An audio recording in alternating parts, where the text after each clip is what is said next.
নমস্কার, আমি সুবল স্যার বলছি।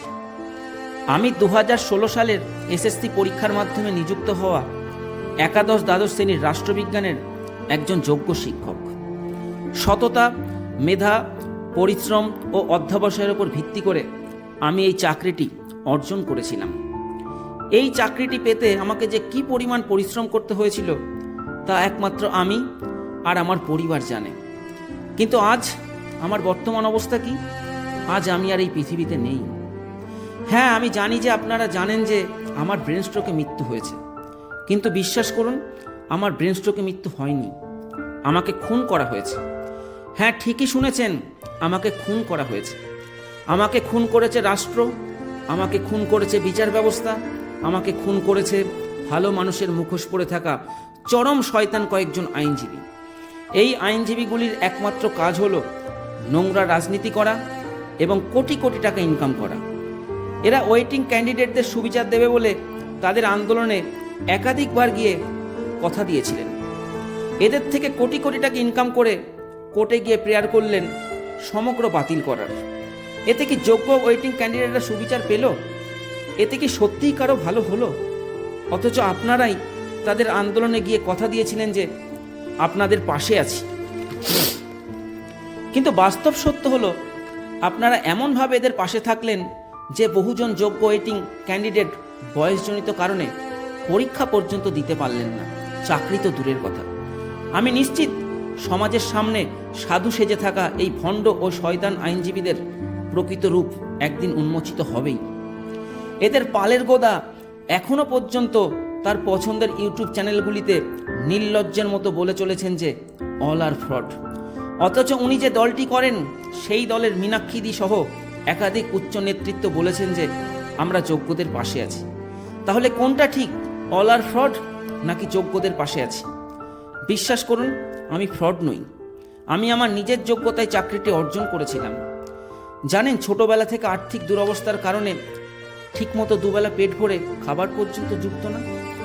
ছোটবেলা থেকেই ছেঁড়া জামাকাপড় পরে শাক পাতা খেয়ে আমি বড় হয়েছি। এমন একটি ঘরে ছোটবেলায় থাকতাম যেখানে বর্ষাকালে বৃষ্টি হলেই ঘরের জল পড়ত। এত কষ্টের মধ্য দিয়ে শিক্ষক হয়ে ওঠার স্বপ্ন দেখা এবং তাকে বাস্তবে রূপ দেওয়া কি আমার ভুল ছিল? আদিবাসী পরিবার থেকে জন্ম নিয়ে সর্বোচ্চ পর্যায়ের সংগ্রাম করে আদর্শ শিক্ষক হয়ে ওঠা কি আমার ভুল সিদ্ধান্ত ছিল? এই যে ওই নির্দিষ্ট আইনজীবীদের পালের গোদা এখনও অল আর ফ্রড বলে চলেছেন, তাতে আমার আত্মা শান্তি পাচ্ছে না।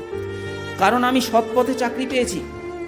আমি ফ্রেশার্স ভাই বোন সহ সকলকে বলতে চাই, অনেক ভালো মানের উকিল কলকাতা হাইকোর্টে আছে, কিন্তু তারা ইউটিউব চ্যানেলে মুখ দেখান না বলে আপনারা তাদেরকে চেনেন না।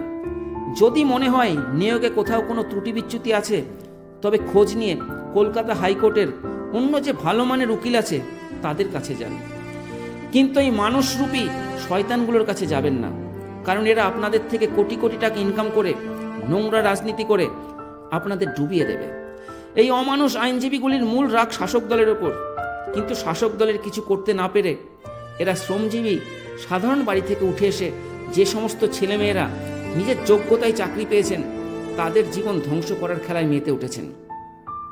সব থেকে আশ্চর্য লাগে, এই রকম একটি শৃঙ্খলিত আদর্শপরায়ণ একটি দলের উচ্চ নেতৃত্ব এই অমানুষগুলির বিরুদ্ধে কোনো ব্যবস্থা নিচ্ছেন না। কেন তাদের বলছেন না যে অল আর ফ্রড এই কথাটি বলবেন না? কারণ এই প্যানেলে বহু যোগ্য শিক্ষক শিক্ষিকা ও শিক্ষাকর্মী রয়েছে এবং এদের মধ্যে অনেকেই আমাদের পার্টির সমর্থক এবং আমাদের শিক্ষক সংগঠনের সদস্য। কেন এই কথা দলের উচ্চ নেতৃত্ব বলছে না? সত্যিই বড্ড অবাক লাগে। আর যে শাসক দলের দুর্নীতির কারণে আমার চাকরি গেল এবং আমার চরম পরিণতি ঘটল, যে শাসক দলের জন্য আমার স্ত্রী ও সন্তানের জীবন দুর্বিষহ হলো, তারাও আমার পরিবারের পাশে দাঁড়ালেন না। যে রাজ্যে মদ খেয়ে মারা যাওয়ার পর ক্ষতিপূরণ পাওয়ার দৃষ্টান্ত রয়েছে, সেখানে আমার পরিবারের পাশে কেউ দাঁড়ালো না। হাত জোর করে সরকারের কাছে আমার অনুরোধ, আমার পরিবারের পাশে দাঁড়ান। অনুগ্রহ করে আমার পরিবারকে আর্থিক সহায়তা দিন, আমার স্ত্রীকে একটা চাকরি দিন এবং আমার সন্তানের পড়াশোনার দায়িত্ব নিন। প্লিজ, হাত জোর করে বলছি, প্লিজ। এছাড়া কোনো যোগ্য শিক্ষক শিক্ষিকা ও শিক্ষাকর্মীর জীবনে যাতে আমার মতো করুণ পরিণতি না হয়, তার জন্য পর্যাপ্ত সুরক্ষা প্রদান করুন। অনুগ্রহ করে আপনাদের পাপের জন্য যেন কারো জীবন নষ্ট না হয়। প্লিজ হাত জোর করে শেষবারের মতো এই অনুরোধটা আমি করলাম। প্লিজ আমার অনুরোধটা রাখবেন।